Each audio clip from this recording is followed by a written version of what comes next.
alternatif, yaitu subtema 2. Sebelum kita mulai pelajaran hari ini, marilah kita baca basmalah bersama-sama. Bismillahirrahmanirrahim. Semoga pelajaran hari ini diberi pelajaran. Teman-teman, di subtema 2 kita akan belajar beberapa mata pelajaran. Di antaranya apa? Itu ada IPA, IPS, PKN, kemudian ada SPDB, dan ada bahasa Indonesia. Nah, memuat tentang apa saja? Untuk mata pelajaran IPA, kita akan belajar tentang perkembangbiakan hewan secara generatif dan secara vegetatif. Sedangkan untuk pembelajaran PKN, kita akan belajar tentang nilai-nilai yang terkandung dalam Pancasila, utamanya adalah sila keempat dan sila kelima. Ini merupakan lanjutan dari subtema 1 yang membahas tentang nilai-nilai yang terkandung dalam Pancasila sila pertama, kedua, dan ketiga. Nah, kita tinggal melanjutkan dari subtema 1. Nah, teman-teman, untuk mata pelajaran IPS, kita belajar tentang apa? Yaitu tentang potensi ekonomi yang ada di negara-negara ASEAN dan kegiatan ekonomi yang ada di negara-negara ASEAN. Nah, untuk bahasa Indonesia, kita belajar apa teman-teman?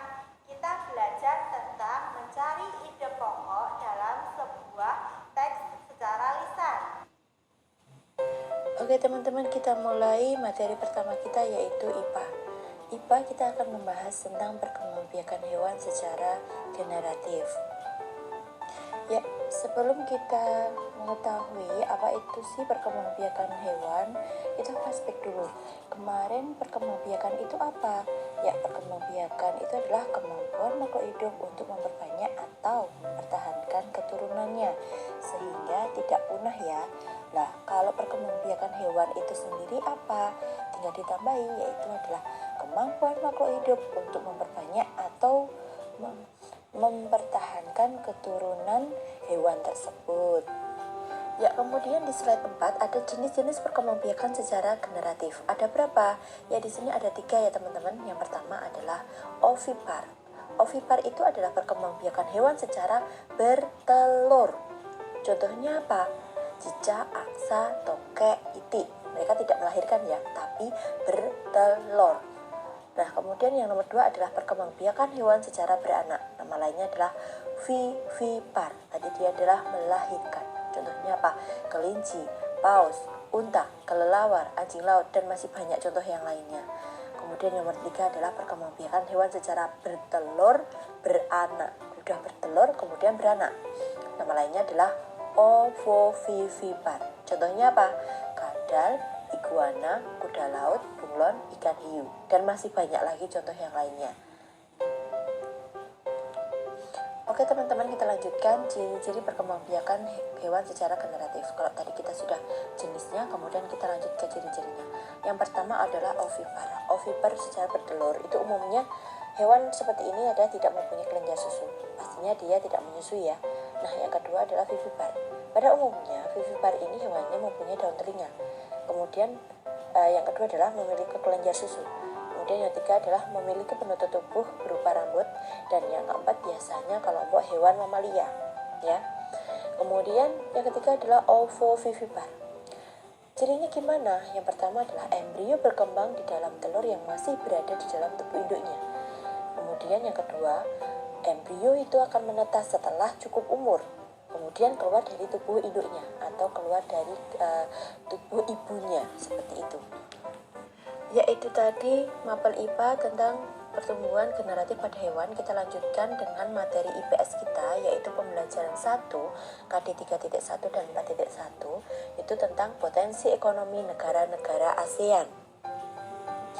Yang pertama adalah negara Brunei Darussalam. Teman-teman ketahui bahwa negara Brunei Darussalam itu adalah negara yang sangat kecil. Tapi jangan salah, negara ini memiliki pendapatan per kapita tertinggi ya di ASEAN.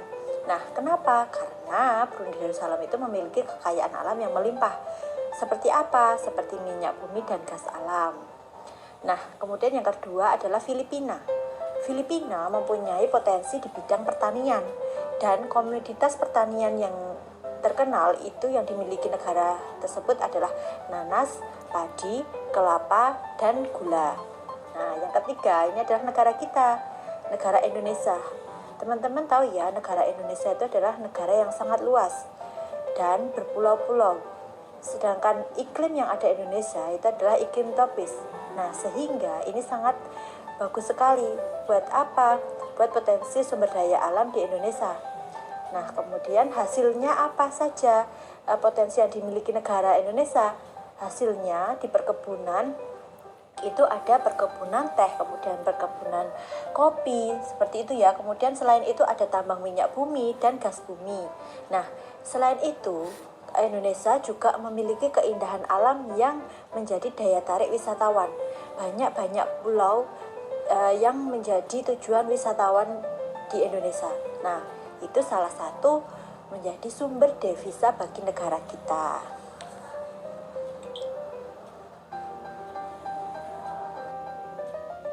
Next, yaitu keempat adalah Kamboja.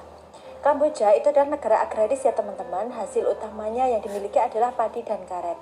Dan mata pencaharian penduduk di sana adalah petani dengan menghasilkan apa? Jagung, lada, umbi-umbian, sayuran, kemudian tembakau, gula, kedelai, dan buah-buahan. Yang kelima adalah Laos.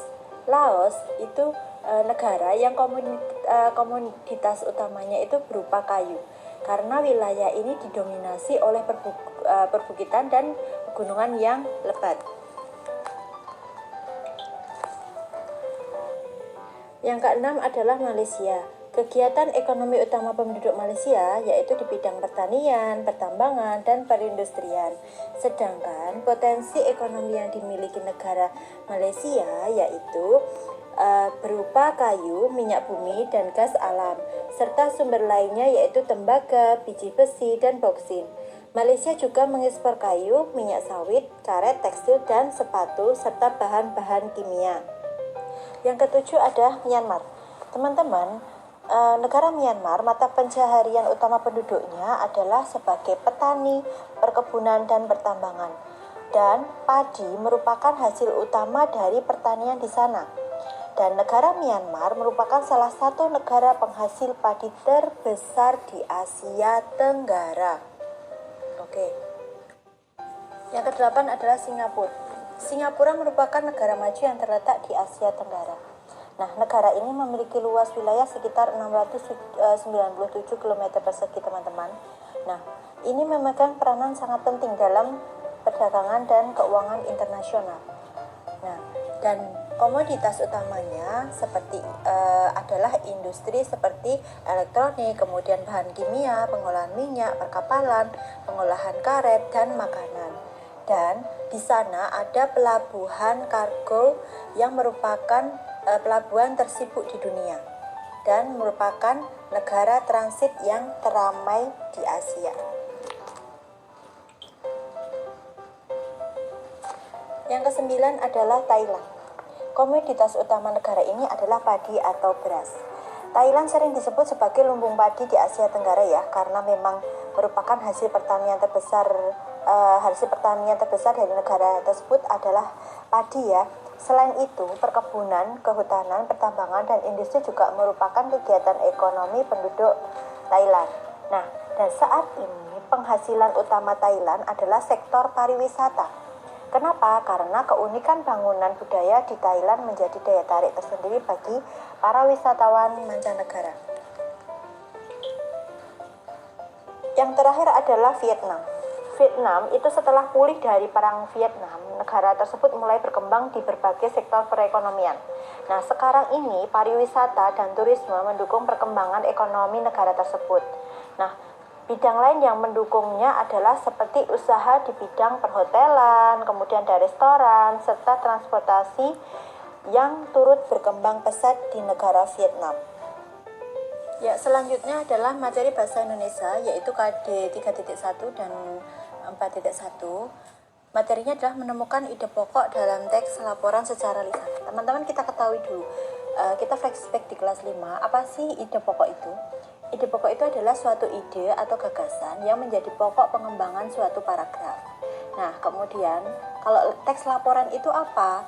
Teks laporan adalah sebuah teks yang berisi informasi berdasarkan hasil pengamatan yang bertujuan untuk disampaikan atau diinformasikan kepada banyak orang.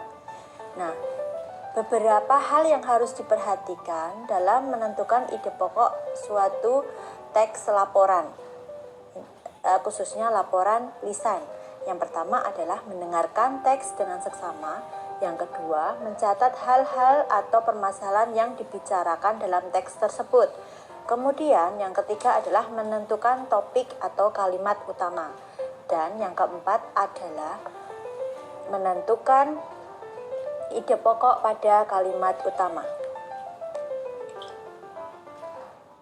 Oke, di slide selanjutnya kita membahas tentang subtema 1 pembelajaran 2. Ada apa di sini? Yaitu ada materi PPKN dan SPDP. Yang pertama materi PPKN, yaitu tentang penerapan sila keempat Pancasila dalam kehidupan sehari-hari. Nah, isinya apa saja? Nilai-nilai yang terkandung dalam sila keempat, yaitu kerakyatan yang dipimpin oleh hikmat kebijaksanaan dalam permusyawaratan perwakilan, itu ada contoh sikap yang dapat kita teladani dari sila tersebut. Yang pertama adalah melaksanakan musyawarah dalam mengambil keputusan. Yang kedua, menghormati dan menghargai pendapat orang lain.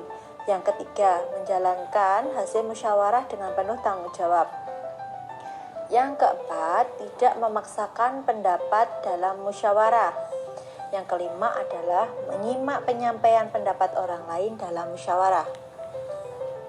Untuk pembelajaran SPDP, kita belajar tentang jenis-jenis patung dan bentuk-bentuk patung. Kemudian kita lanjut ke materi SPDP. Teman-teman, kita melanjutkan dari subtema 1 ya, SPDP-nya adalah tentang patung. Nah, kalau di subtema 2 ini kita lebih ke praktek. Jadi kita akan membuat beberapa patung dengan menggunakan bahan lain selain tanah liat. Bisa juga menggunakan plastisin ya, atau bahan yang lainnya. Nah, kita akan membuat karya seni patung, yaitu terinspirasi dari hewan. Jadi membuat patung yang berbentuk hewan, boleh juga yang berbentuk tumbuhan. Dapat dilihat di slide, itu adalah contoh dari bentuk patung yang terinspirasi dari hewan. Lanjut pada subtema 2 pembelajaran 3. Kita akan belajar bahasa Indonesia, yaitu KD 3.1 dan 4.1. Teman-teman, bahasa Indonesia materinya adalah penyusunan peta pikiran berdasarkan ide pokok dalam teks laporan. Ini masih nyambung dengan subtema pembelajaran 2 tadi ya. Nah, kalau di sini lebih ke pembuatan peta pikiran. Kita bahas dulu apa sih peta pikiran itu. Peta pikiran itu adalah suatu cara yang digunakan untuk menemukan informasi-informasi dalam suatu bacaan. Nah, informasi yang ditemukan dituliskan di dalam kotak-kotak pikiran. Boleh sih bentuk lainnya, nggak harus kotak ya. Nah, kemudian dalam menyusun peta pikiran, kita harus menyiapkan beberapa hal.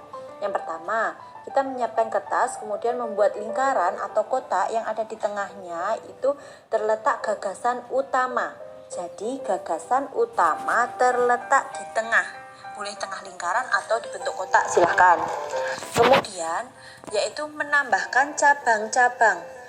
Ya, untuk apa itu? Untuk membuat poin-poin kunci yang bisa digunakan atau menggunakan warna-warna ya, biar membedakan antara gagasan utama dan poin-poin kunci. Boleh memakai warna. Nah, kemudian setelah itu kita menuliskan kata kunci pada setiap cabang-cabangnya. Nah, kemudian setelah membuat peta pikiran, baru kita bisa mengembangkan melalui ranting-ranting yang berisi gagasan-gagasan penting. Nah, teman-teman, di slide 19 ini adalah contoh dari peta pikiran ya. Nah, yang gagasan utamanya ada di tengahnya tersebut.